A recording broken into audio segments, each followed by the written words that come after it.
Hello, this is Wendy.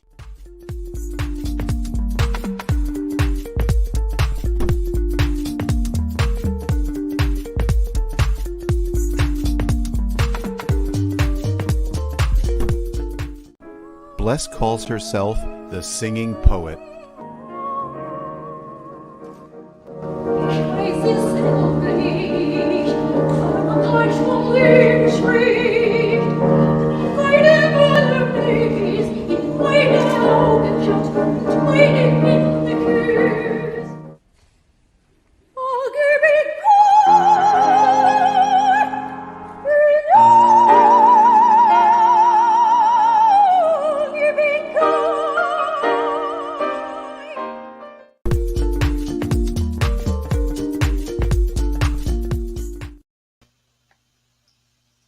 It's Saturday night, and of course, it's our regular date night.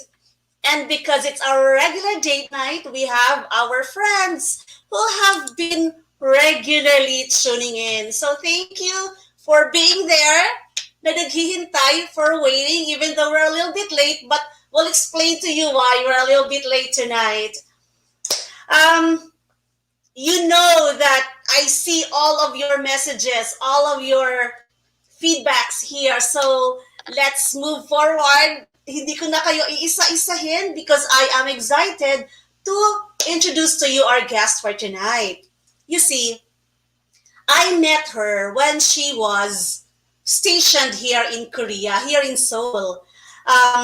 She's stationed here, actually her husband, because her husband works with the embassy, U.S. Embassy. Currently, she is now with her husband in Frankfurt, Germany. Kaya ayun, nagkaroon tayo ng time difference, nagkaroon ng confusion sa time difference. But you know, even with the distance, we continue to keep in touch. Thank you to technology, to Facebook and Messenger and all of that social media. So I am updated with how her life is, and she's updated with mine, and she just published a new book, a memoir. And that is exactly the reason why we are having this conversation tonight, because she has a lot to share. Because no matter what stage your life you are in right now, there is no reason for you not to chase your dreams. So let's get it directly from her, how she managed to chase her dreams. But before that, how she managed to chase the dreams of other people for her. Friends, let's all welcome Bles Chavez-Bernstein. Thank you. Thank you, Wendy, for having me here. I've been really excited about this interview, especially it's live. And I must admit, I'm not that used to it yet, being on a live interview. The past interviews I had was only once, maybe I was interviewed on a TV network, and mostly podcasts. So I welcome everyone, and I'm gonna let Wendy direct us and facilitate this storytelling. Yes, thank you, Bles. Actually, I really thank you for trusting us tonight, for you to be able to share your story with us. As I've mentioned to them a while ago, you have recently published your book, In the Typhoon's Eye. Sa story ni Bles, she was a licensed nurse in the U.S., but you know, nursing was not really a profession of her choice. Nursing was a choice for her. Currently, she is enjoying her dream. She is a poet. She is a singing poet. She is an author. She is a performing artist. Bles, paano nagkaroon ang naging ganito ang journey mo? We titled our episode tonight as A Lifetime of Chasing Dreams. How did it all start? let's go from the very beginning of your nursing. Yes. Mahaba talaga ang aking tinahak na landas. So let me give you a little snapshot of my beginnings. Actually, the title that you picked for this program tonight is so appropriate because I'm gonna touch not only on chasing my own dreams, but chasing dreams for others. Uh, and the details of all these events are all written in my recently published book.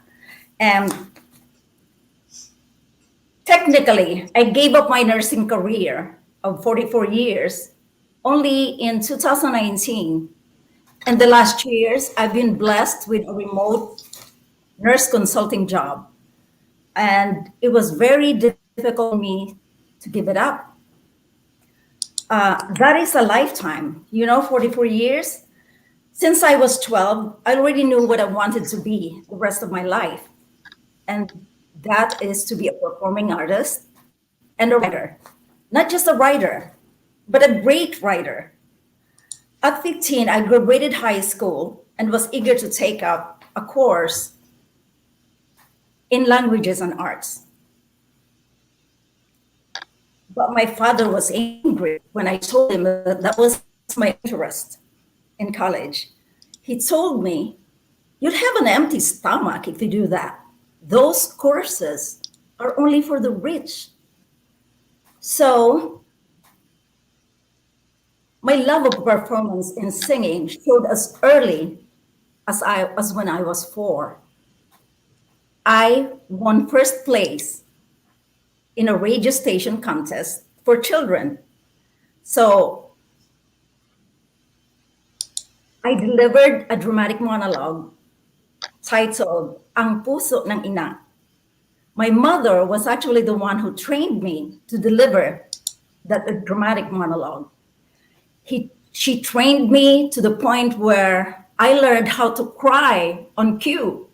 She wanted me to shed tears when I delivered the ending line. And I think that's why they gave me first place in that contest. I was 5. I'm still keeping my photo of that event. Yes, Bles, actually, it's in your book. The photo is in your book, no? Ang cute-cute mo na 5 or 4-year-old. Doon mo, I think that's really when you realized, or that's where the inspiration to become a performing artist, a poet, or, came from, right? Because you were actually with others who were much older than you were, and then you won. Yes, you're so right. Yeah, you got that. That's right on point. So when I was 18, I was already in college, right? I think, in my junior year of studying nursing. There was a contest. Again, I was recognized as a poet, and my inclinations in the arts and creative writing was reinforced. I won first place by writing my poem, At Dusk in Paradise. I wrote that on the spot because that was the rule of the contest. And so I was really in the clouds, when I won that contest again.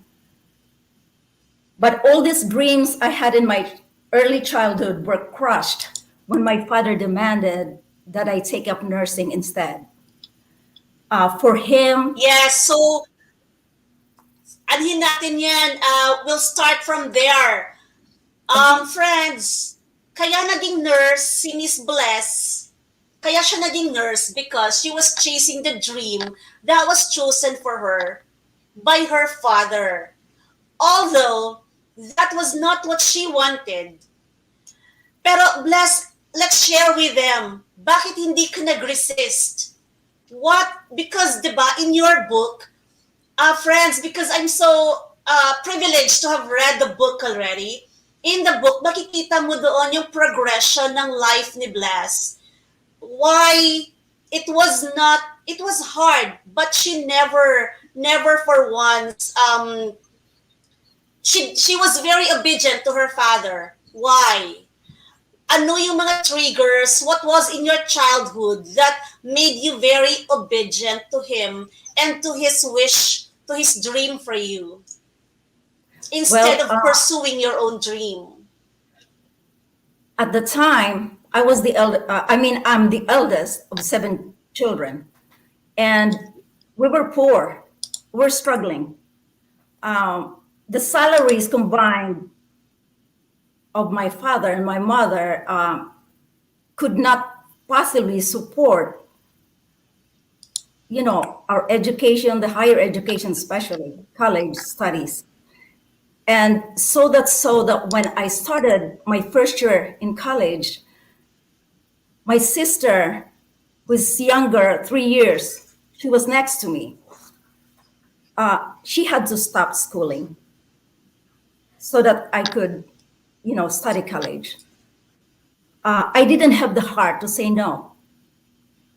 I was really an obedient child. And of course, I didn't have the heart either to see my younger sisters and my brother deprived of higher education.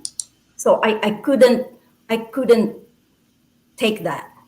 So I just obeyed. But the first 2 years of college actually was all sciences. So for at least 2 years, the first 2 years, I took up all the basic sciences, which are psychology, philosophy, advanced English. And so it kind of somehow placed a halt on the difficulty that I was facing inside, the conflict. So I went along with it, so much so that I achieved really excellent grades that I thought, well, this would really lighten the burden, the financial burden of my parents, because I achieved 95% and above average, which was the criteria for me to gain full scholarship. But that was only Oo 2 years. congratulations. Natuwa ako when I read that in your book that you were able to get full scholarship. And then that time, you were actually worrying about, getting you got to let the teacher or the accounting sign, right, in order for you to be able to get the exam. Oh, yes. There But was a policy in blessing, um, your grades or your grades prior to that enabled you to be able to take the exam without no, you got a choice whether to take the exam or not. um we also have to give credit to Benilde, your Belinda. sister Belinda. Yeah, the sister who was, Belinda. yes.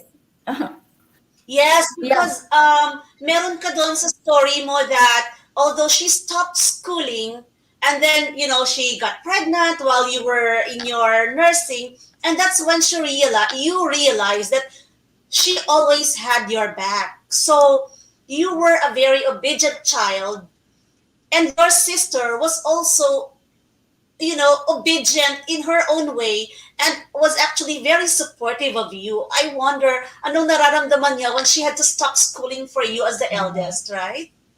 Well, I guess we were very accepting of our circumstances because not only we were Oh. living under such a tight budget, but everybody had to, I guess, contribute her part on how we could keep going. While I was studying the sciences in college, Belinda, my younger sister, was honing her skills on the street. So she's very life smart, I would say. Smart. Yeah, street smart. Yeah. Yeah, you acknowledge that she's very, very street smart. And so since naging nurse ka na, I know may mga struggles yan doon when you eventually became a nursing graduate, a licensed nurse. And then let's go a little bit forward to when you eventually became a nurse and you were in the US. You were able to give to your parents and to your sisters. Was it worth it for your, because you were groomed by your father to be obedient. When you eventually was there already, was it worth it for you to give up your personal dreams? I didn't really had a chance to give a lot of thought about my personal dreams. I was trying to survive being new in a strange land. At Mm-hmm. 22, I arrived in Miami Beach, Florida. And looking back now, I didn't know much Yeah. about life at 22. I was scared.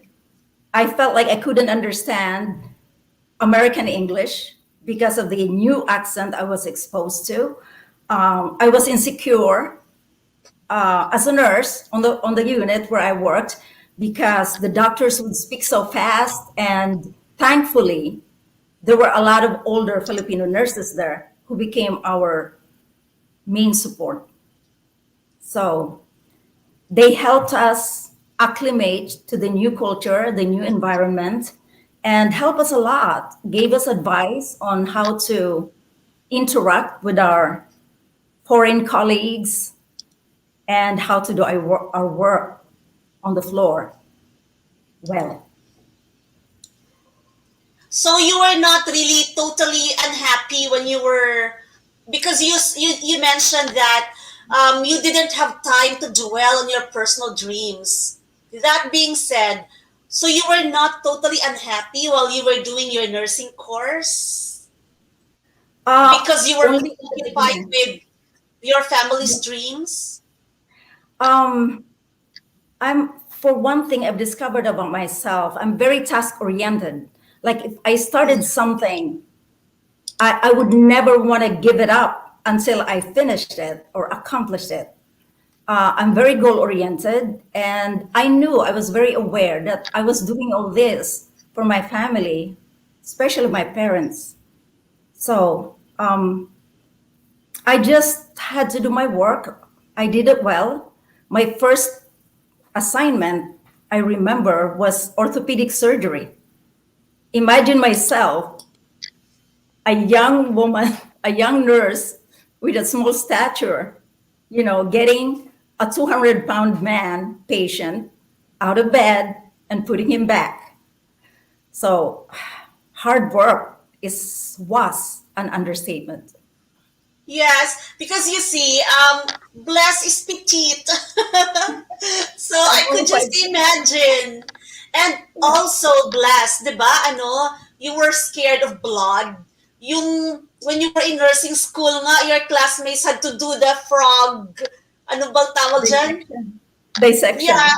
yes, they had to do that for you as long, and then you promise them that you will do the report. It was not, taking care of the sick, touching the bodies of strangers, handling blood, handling other human bodily fluids. They were so out of my system as a young girl. So, but I guess looking back at all this, practicing my nursing career for 44 years, the only thing that I could guess was the purpose of that for me, more on a spiritual level.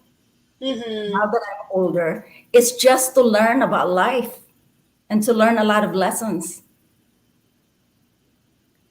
Yes, And Bless. And me personally, I'm learning a lot of lessons from you. And reading your book, I was just so taken aback by some of the revelations there. I wish our friends here, you will be able to read her story, her book as well. The link is down below in the description box. You can check her books there. It's available in Amazon and also in Goodreads. So later we can discuss more about that because there's that, a typical a story of a family that as an older sibling, as the eldest child, you live that dream for your parents, and then you have the duty to help your younger siblings. And once you've done that, then maybe, You can pursue your own dreams already. And that's exactly what happened to Bles. What made you eventually have the courage to pursue your dream? And Oh, what are your personal dreams? it's been a long story. I'm now in my 60s. And for me, I am living my dream life right now. It's I been a agree. long way to go. And it's been a process, making choices, making major decisions. We were content at some point. I promised my parents when I left for America that I would stay there for 3 years and send money to them every month. But guess what? I came home after about a little over a year to marry my first love. Uh, Yes, bless. Yun yung ano natin, isang itatakal natin ngayon, especially for the young people with a lot of dreams. Of course, it's never something that you have regretted because you have three beautiful children. But looking back, would you have rather listened to your elders? Kasi 'di ba sa book mo they were right. oh, my You aunties, acknowledge that they were right. my relatives, they thought they were even saying some hurting words to me when I came home, after over a year of working. They were feeling bad for my parents. Why asking me, why didn't you stay longer? What's going to happen to your parents? What's going to happen to your younger sisters and brother? Do you think you're going to run out of men that you want to marry now? I mean, mauubusan ka ba ng lalaki? Bakit mag-aasawa ka na ngayon? Anong mangyayari sa pamilya mo? But anyway, at that time, as a 23-year-old young woman, I was swept away by romance, the idea of love, the idea of romance. And yeah, they were right to a lot of extent that I was carried away. But I don't regret it because I never imagined that as a young family we would undergo a tragedy. I never saw that coming. So maybe getting married to my first love at 23, maybe it was destiny because the father of my children, my first love, died at 44. So I became a widow at 39. But I have three beautiful children, I would say. They're Yes, all friends. adults. Yes, And friends. Yan yung isa sa mga naging challenges sa buhay ni Bless. Aside from the childhood, which is really, seriously, a book. Andun lahat sa book niya. You could not put that down. Pero, on her adult life, in the US, in her family life, nagkaroon ng challenge. Her husband got cancer, right, Bless? yeah, he was Nagka-cancer. diagnosed of cancer, and after aggressive chemotherapy for 1 year and suffering, a lot of suffering from pain, unrelieved pain, he didn't make it. And Yeah. my youngest child at the time was only 8.5 years old, and the older ones were preteens. So Yes. I had to learn fast. Yes, you have to. Your resiliency is admirable, Bless. Let's go backtrack a little bit. When you stayed there in the Philippines again, and then, of course, you were there because of love and all that, and eventually you realized, the reality of young married life, the need for resources, the need for money that's essential for your family life took over. So you went back to the US without your husband and two children. Yes, that I think I would say in my whole life, that was the most difficult, most painful sacrifice I've ever done for my family to leave my 6-month-old baby. Yeah. I had to wean her off from breastfeeding. I had to actually promise a large sum of money for her babysitter to make her promise me not to leave my baby. Yeah, because my son at the time, the older one, my oldest child, was only 2. No, one and a half. And my baby was only 6 months old. I was psychologically, mentally drained. But despite all that, what I was feeling inside, I was determined to turn our life around. So I became stoic. Then I remember my father, because of his severe training that he imposed on us, on all his children when we were kids. I remember where I got that strength to become stoic when needed.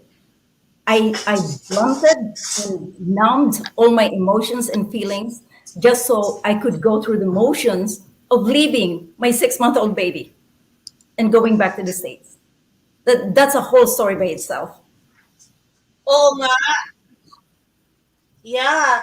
Um, Speaking of your father, kasi grabe ang impact, your dad's impact on your life was tremendous. Even your mom, but they impacted you into opposing Yes. forces, right? So, Yes.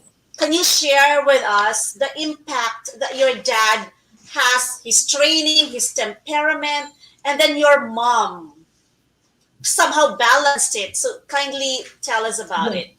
Yes. My mom's personality was sweet, very nurturing, very caring, but she would not really dare oppose all the rules that my father imposed on us.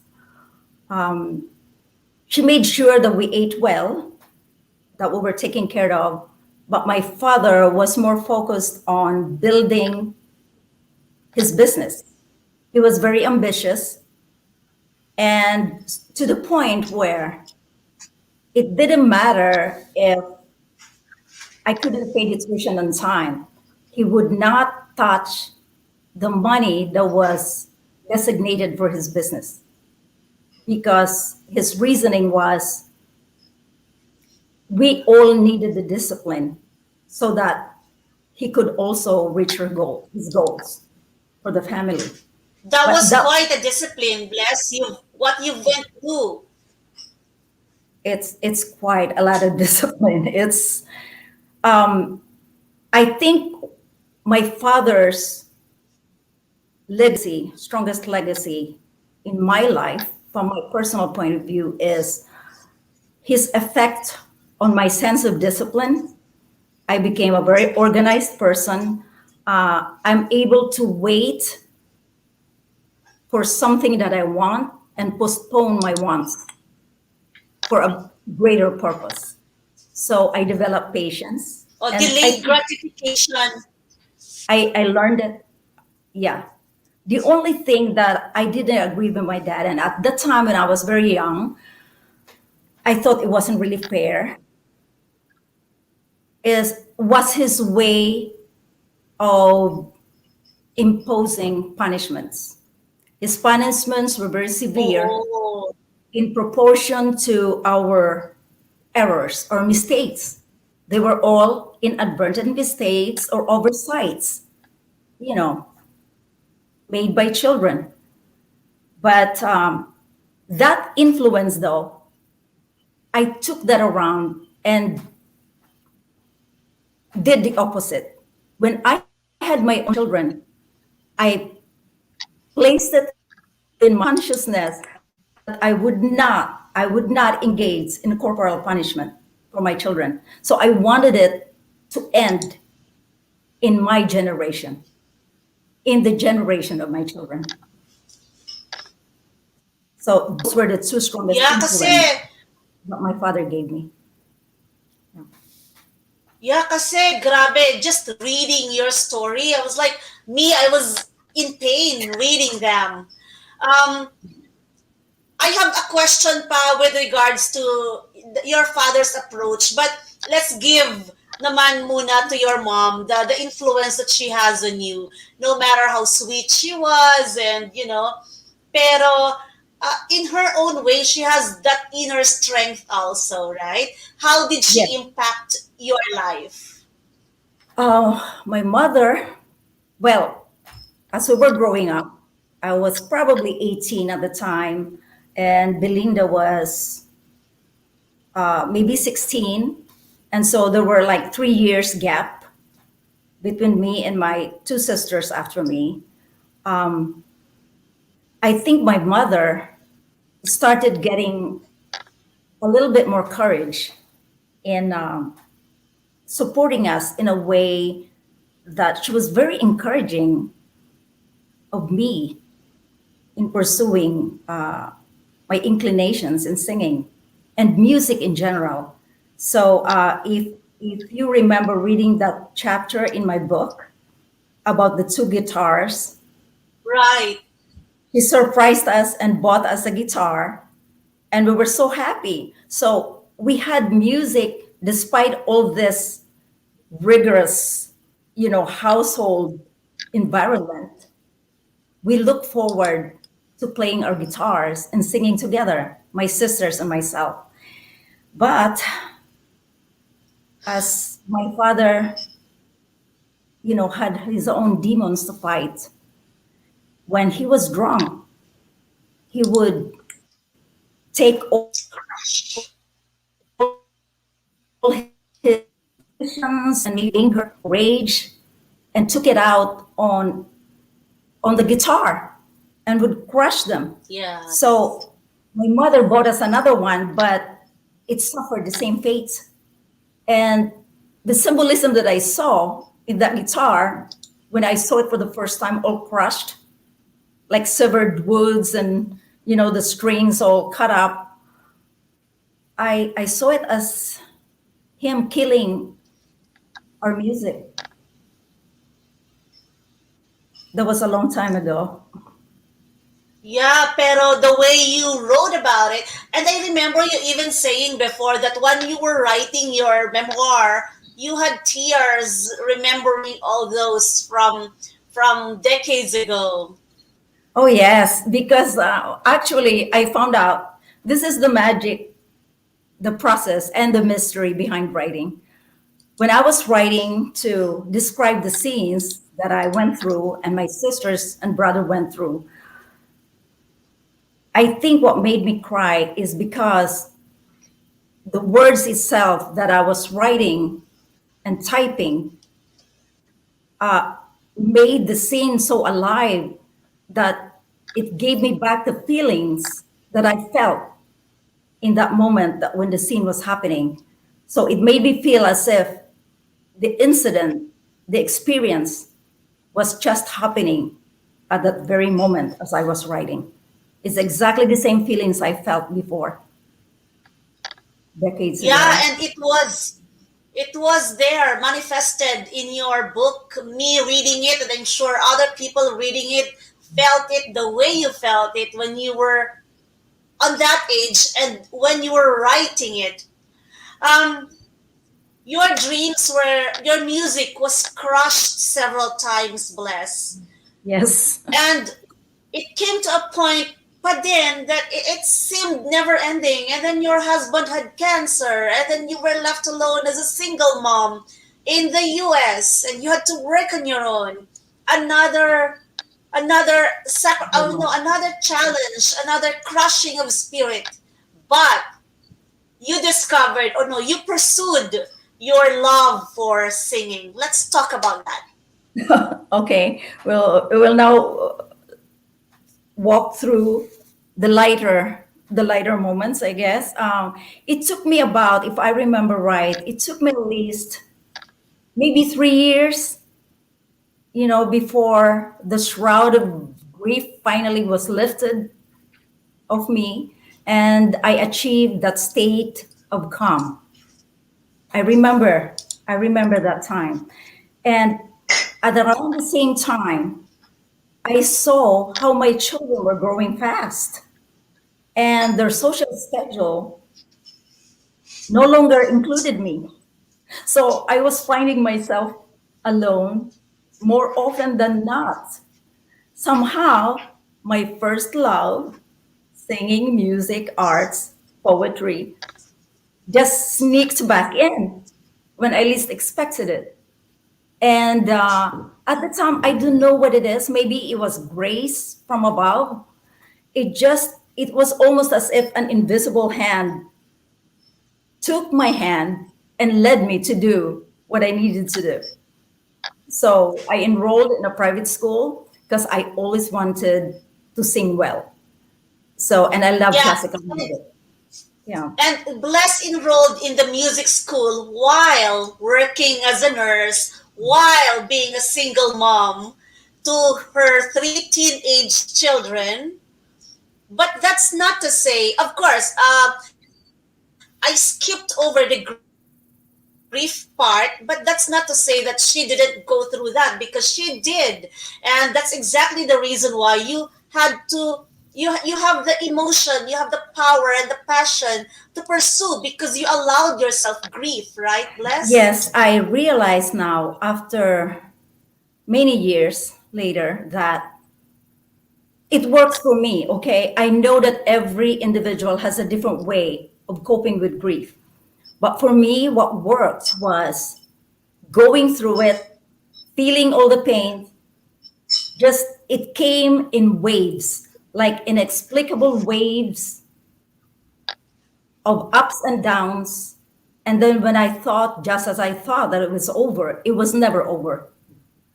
So for some reason, I think I'm blessed with a lot of grace that, as I told you, as if there was an invisible hand leading me to do this, do that, join groups, volunteer in the community, meet other people. So as I kept doing that, I felt I've started to feel more confident again, like almost empowered. Yes. And I felt content at some point, being a single parent of my three children, with my mother at the time living with me. I felt Oh, that's content. good. Yes. Yeah. Yes. So, friends, what we are taking here, the takeaway here is really, don't deny yourself the grief. Welcome it, embrace it, so that when you're over it, you can move forward and embrace again the new chapter of your life. So that's when Bless went to music school, and how did music school impacted your life this time, from that time on? Oh my gosh. This is one of the few highlights of my life that It's a rebirth. I can keep savoring it.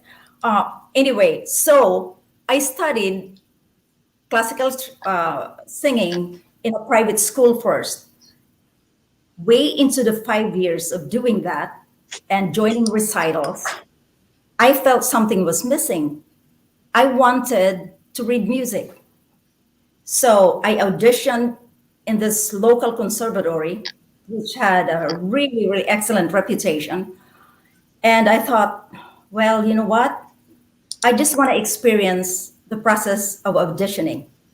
And I put it in my head that I wasn't going to be accepted because not only that I was already 42 years old, it was a program actually designed for high school graduates. So 2 weeks later, after I auditioned, the acceptance letter came in the mail. So I hardly opened it up and I could not believe that I was accepted. And not only was I accepted, I was also given scholarship. Imagine that. I asked myself, is this really happening to me? I mean, someone is getting paid for me to do what I love to do. But behind that joy and feelings of success, I had to do the inevitable job of working at night. So I gave up my job, my day job. I was director of nursing at the time in a residential facility that housed addictive clients of 250 bed capacity. I gave that up, took a job, the night shift. So my shift started at 4 p.m. and ended at 12:30 in the morning. So by the time I got home, it was past 1 o'clock in the morning. But at 6 o'clock, I had to be up because my first subject in school was starting at 7 a.m. So I did that for 2.5 years, and I functioned on 4 hours of sleep every night. But it was all worth it. Yeah, again, siguro, dyan papasok the discipline, the Yes. challenge that your father had always been imposing on you. Bless, I'd like to acknowledge the presence of, Belinda, your sister, Miss Belinda. She said, I still feel the sadness and rage at that moment that our father crushed our guitar. Miss Belinda, I read parts of your story in Bless's book, and I so salute you. I admire you. It was not in the book how you eventually became the engineer that you are now, but after that pregnancy and that early marriage, you were able to lift yourself up, right? So I admire you, sisters. Um, thank you for being. I just feel so overwhelmed when I saw her comment in our chat now, Bless. So Yes. Bless, andun yung discipline na yon that your father imposed on you, pumasok pa din sa daily life mo, daily grind mo in reaching, in doing what you want to do while working your regular job. Yes. When we were kids, I just have to share this because I think a lot of my sense of discipline also came from this. We had our grandmother. I remember my grandmother, the mother of my father. Si When we Yaya, were as a young child, no, this was actually, I called her Lola Rida. She was not a Yaya, widow. okay. Yes, she was a widow for as a young married woman, mother of I think six or seven children, my uncles, my dad, and my aunties. Um, I remember her telling me when I was crying, upset one day, she said to me, Bless, stop crying. Do you know who can afford to cry long? Only the rich people can do that. And we're not rich. So stop crying. And that brief statement, I probably had taken that in me subconsciously, and it helped me a lot to be resilient. That those are also the words that your father used to you when you wanted to be in the arts, remember? Yeah, it's kind of parallel, you know. It's crazy, and later, decades later, as a mental health professional, Mm. um, I found out that there are other options of coping with life's adversities. And somehow I combined what I had taken away from my parents and my elders and combined with my new knowledge of mental health. And somehow it worked. I was able to make it work in my own personal life. Yes, your experiences have groomed you into understanding these things that you eventually, specialized in.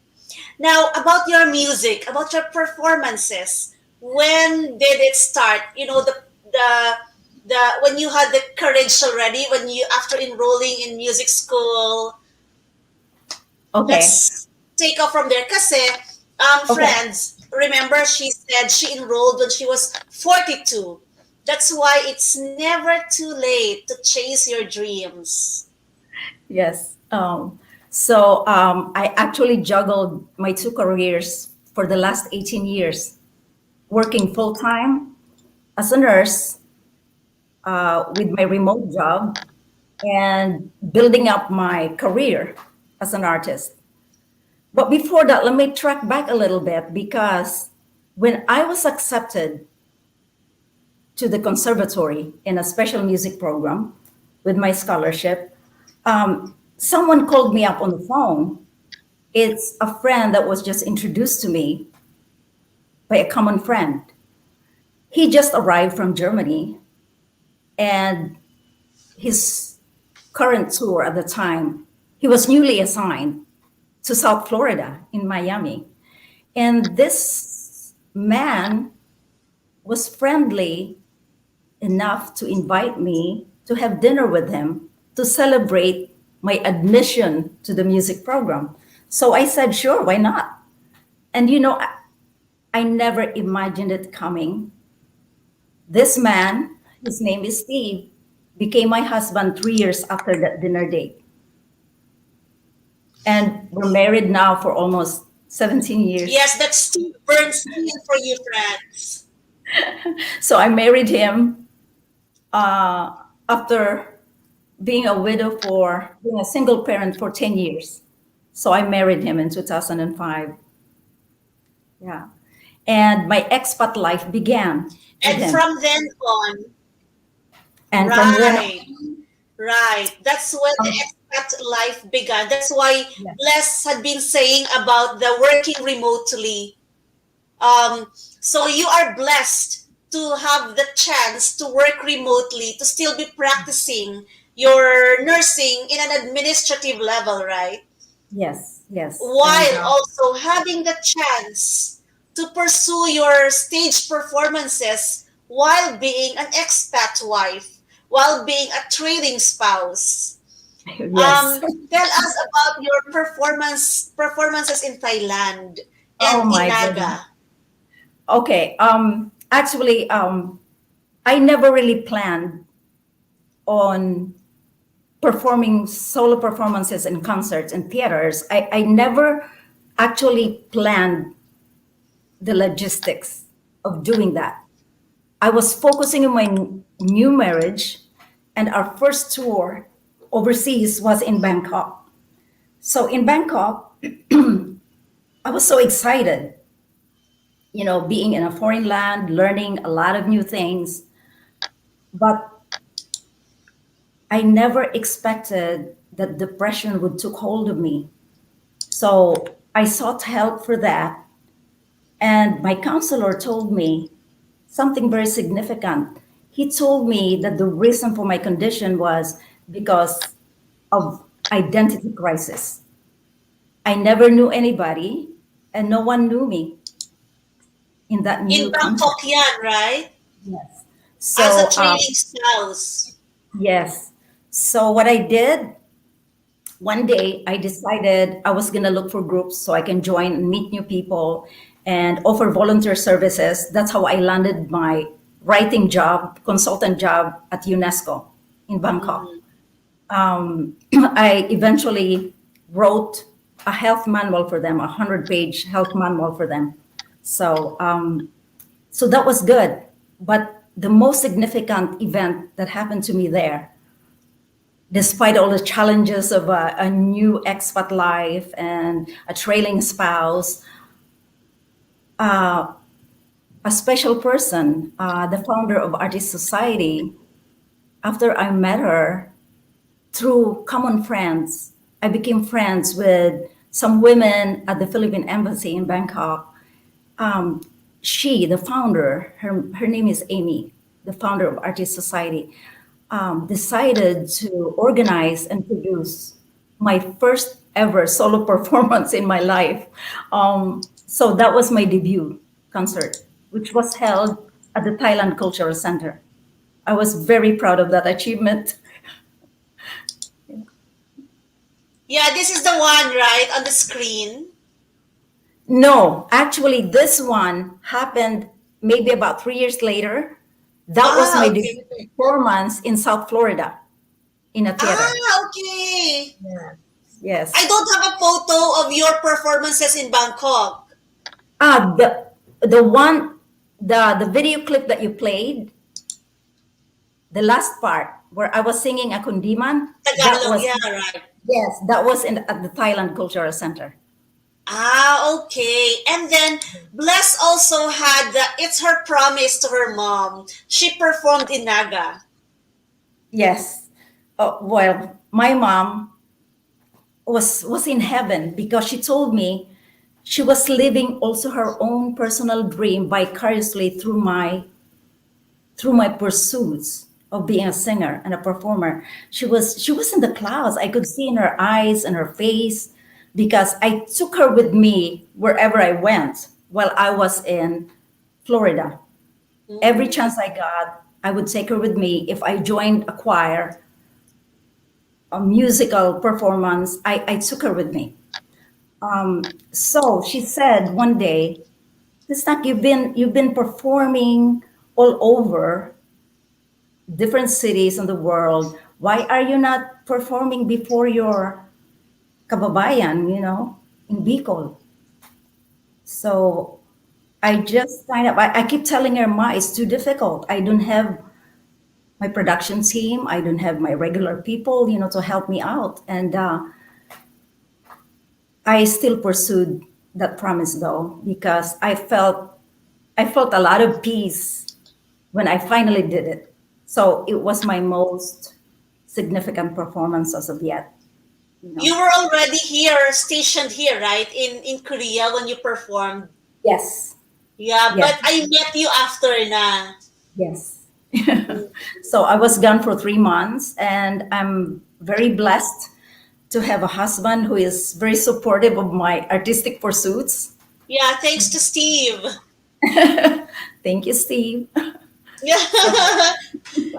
Yeah, Steve even did the proofreading also of your book, right? So, speaking of book, because it was very evident, your love for performing arts was very evident from the beginning.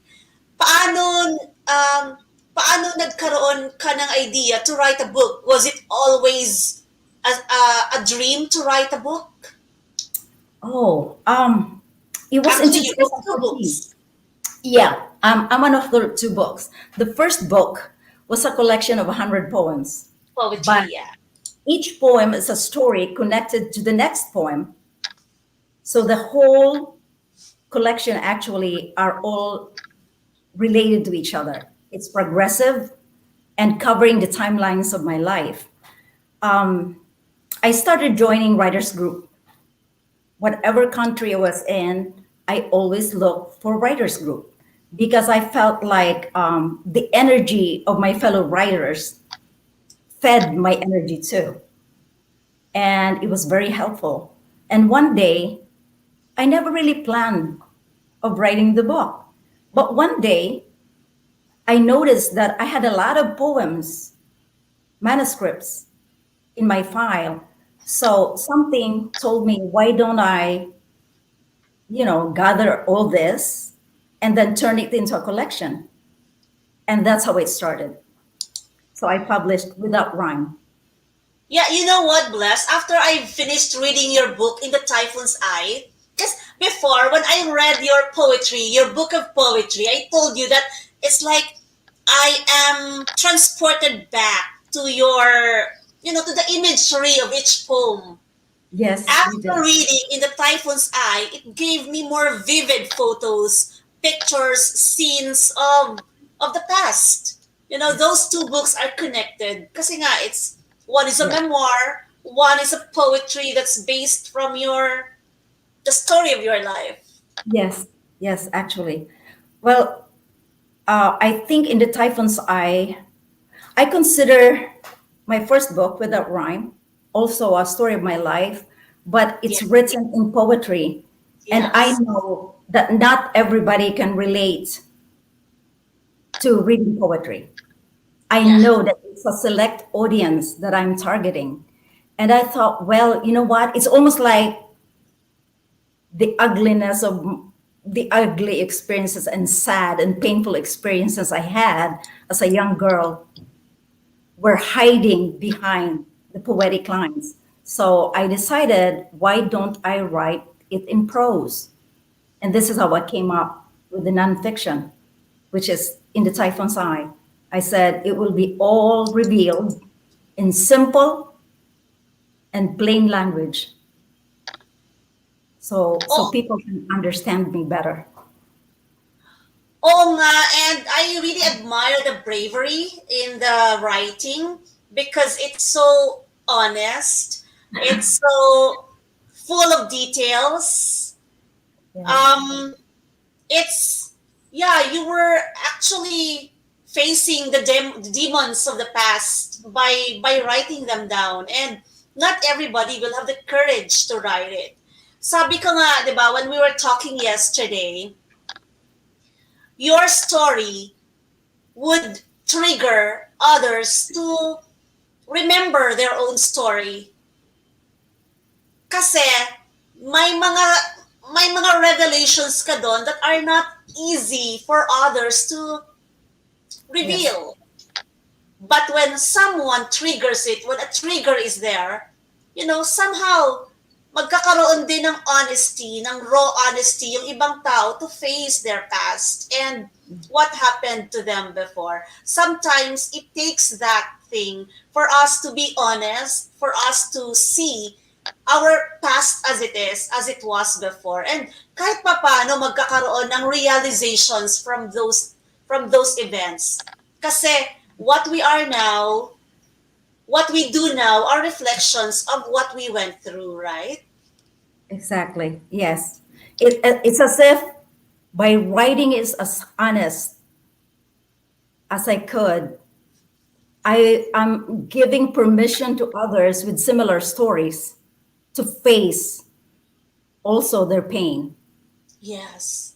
So primarily, I actually decided to write this book. This has always been the story. This has been the story that I'd always wanted to write.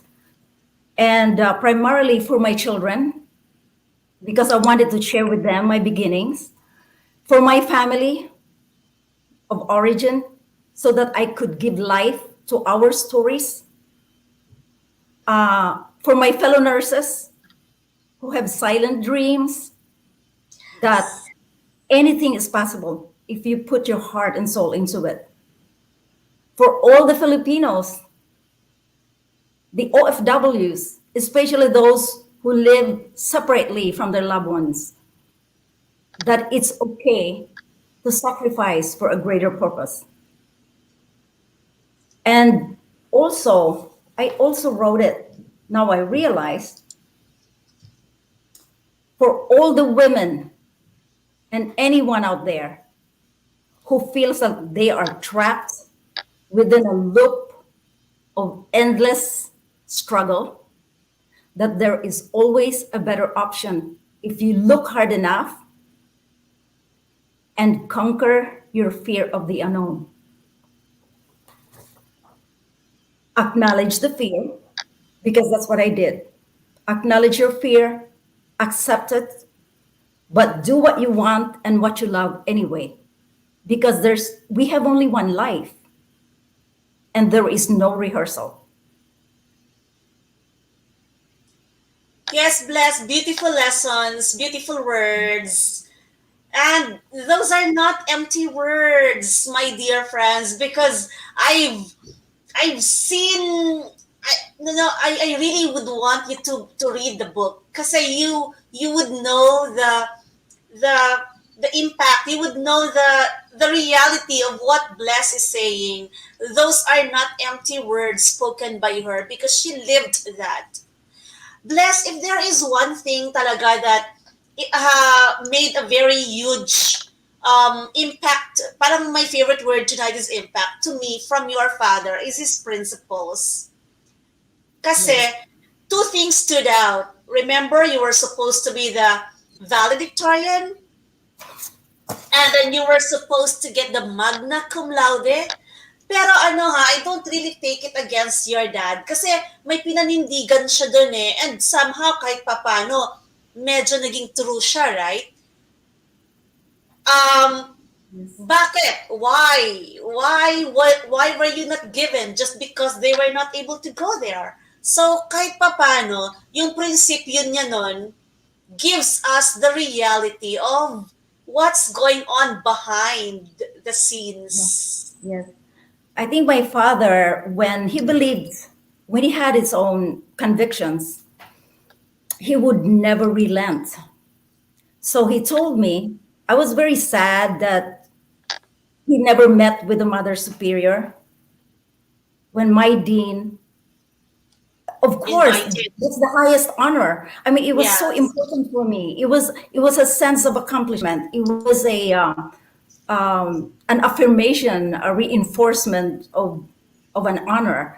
And my dean called me to her office and said, as I graduate, I was about to graduate in college, said, Bles, we're recommending you to get the highest award among all the students in that university.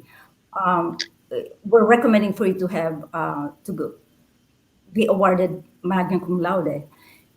But your parents need to meet the Mother Superior. So anyway, my father didn't believe in that gesture. He told me that if you really deserve the award and they want to give it to you, they should just give it with no conditions. What could I do? So I graduated with the next honor, which is cum laude, just like all my other colleagues. But that's the story of my life as an awardee. There's always something behind, a story behind, this most coveted awards. Right. When I read that, parang I was taken aback kasi your father is right. You deserve it, you get it. Why the conditions? And then you didn't ask anymore, right? And then also going back to when you were elementary ba yun or high school that you were supposed to get the valedictorian award.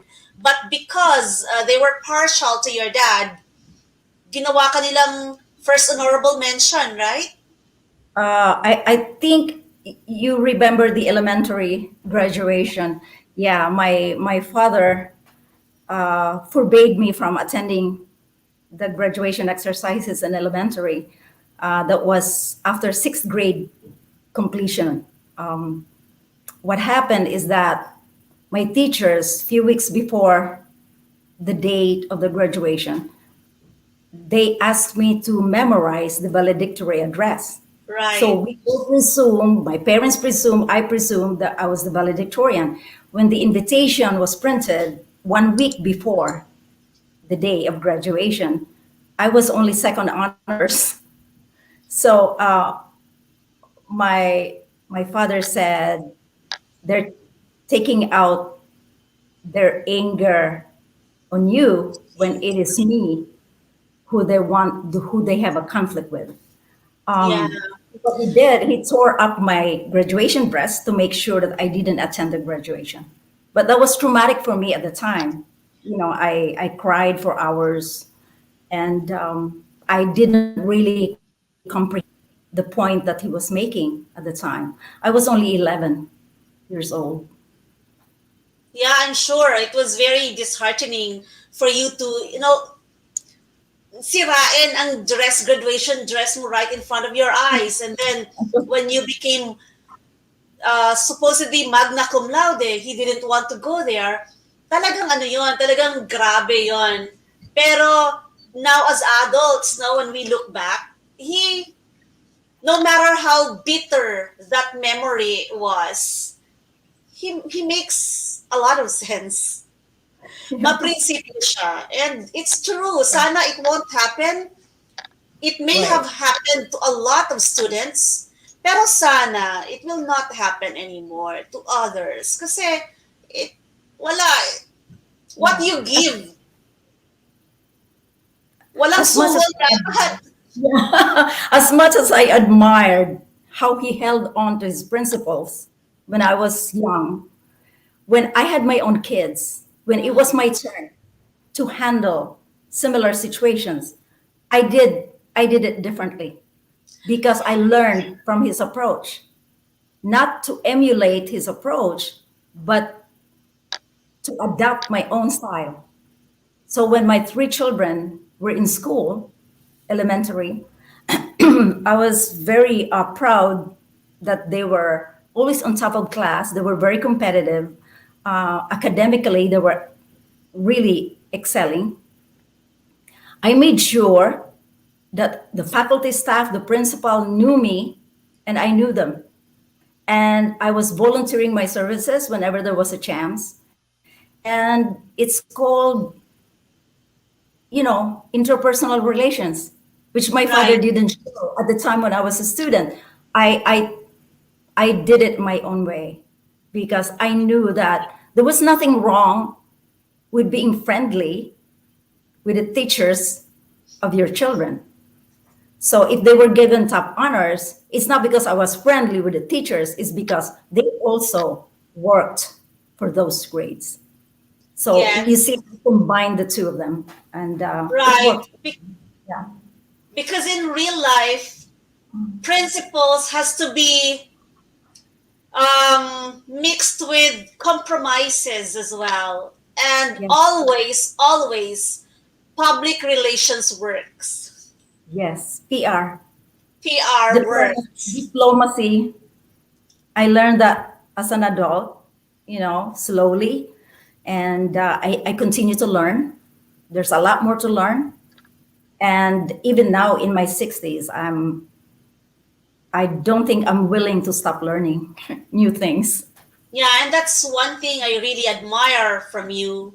I admire with you, tama ba? And in Thank fact, alam ni Bles that she has inspired me so much. She's an inspiration.